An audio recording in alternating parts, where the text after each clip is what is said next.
Okay, so I thought it might be nice to show you how to make a small plate. The same principle applies to big plates, they're just harder. And the key thing about a plate is you need to work on a wooden bat so that when you finish it you can just lift it off. If you make it straight onto the wheel, it's very, very hard to get it off. So we're going to start with the same principle, a lump of clay.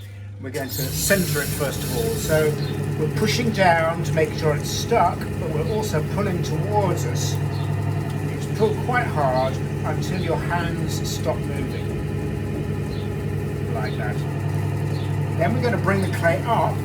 This helps to centre it and it also mixes the clay well. So we're now going to bring that up as we did before to make a tall Christmas tree shape. Now we're going to bring the clay back down again, and this helps to centre it again, and we're going to go for a shallow cylindrical form which needs to be dead centre on the wheel. There we go, that's no longer moving. If it's moving, it's not centred. Now we're going to bring this down further. I'm using the side of my hand on the top of the clay to push it down further until we have a nice flat, wide, cylindrical base like that. Now this is a plate, we need to keep the thickness the same all over, so what I would say is put a lot of pressure in the middle, and as you move your hand out from the centre towards the edge of the lump of clay, you need to ease off the pressure. Centrifugal force would mean that you'd be pushing downwards more as you come out. And we're going to keep coming out, we're leaving some clay at the outer edge, which will be for the rim. Now the plate is about 1 centimetre thick. I'm going to run my fingers across the top to make sure that's about the same thickness all over. And we can keep coming out a little bit further now. Now the other thing about the plate is you need to compress the clay. And if you use all your fingers in a flat line like that, and we start in the middle, we can come out across the base, keeping the pressure nice and even. And we can come right out to the edge.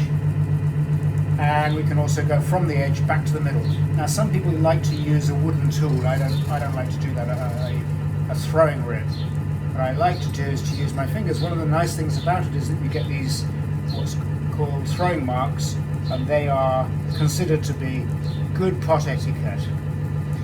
It makes it look like it's definitely handmade. I'm just going to go over that again to make sure that the thickness is the same all the way out to the edge. We don't want the pot to get thinner as it goes out. And again, flattening the plate from the edge to the middle and back to the outside if we want to, until we feel we've got a pretty flat base like that. Now we've still got enough clay at the edge to make a lip, and I like a lip that comes out in a nice curving fashion so when you wash the food off it doesn't get caught, and then to have a little rim at the top, just enough to give it character. And you can change the shape of your plate as you like. Now we're going to scrape the outside just to clean it off. There we go. I'm going to go in under the edge just to clean off down the bottom there.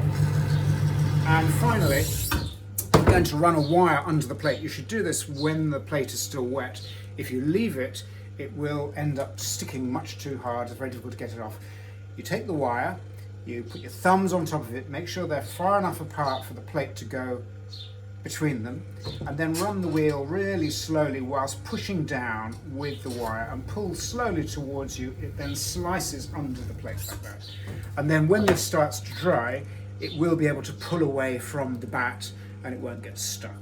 And then when we get it back to turning, we're going to take off a little bit of extra clay under the rim there to give it more of a shape underneath. And there you go, there's a tea plate. Don't forget, everything you make will shrink between 10 and 15% depending on the clay. Okay, that's it.